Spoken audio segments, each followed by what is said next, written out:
tem vontade de ir pra praia, já passou. O estourado da galera.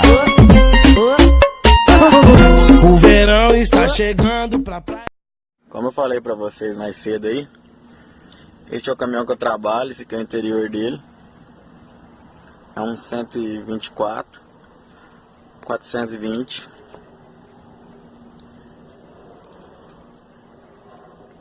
Desculpa, tá meio bagunçado aí, porque aqui onde que eu tô num terrão danado aqui, carregando soja.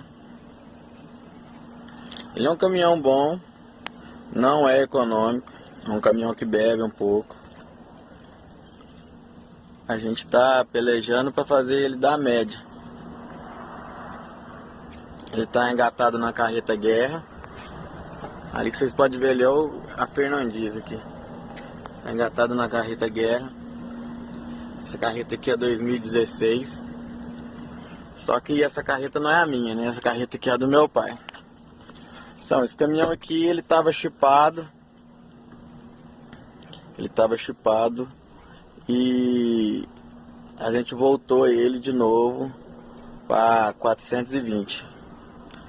Ele tá meio frouxão para subir, mas é um caminhão bom, conforto, tem ar condicionado, alavanca de 6 marchas, reduz. Aqui é a reduzida, aqui transferência de caixa. E é isso. É um caminhão bom. Até hoje nunca deu um defeito grave.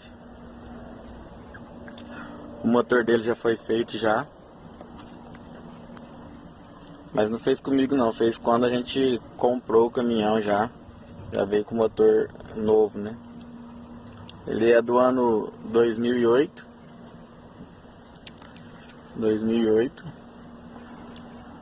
E é isso, é com ele que eu trabalho, com ele que a gente vai fazer as filmagens, que a gente vai rodar aí nas estradas aí, pra gente ver e conhecer novos lugares, novas pessoas. É isso aí, galera. Tamo junto aí. E é nóis. Tudo de bom.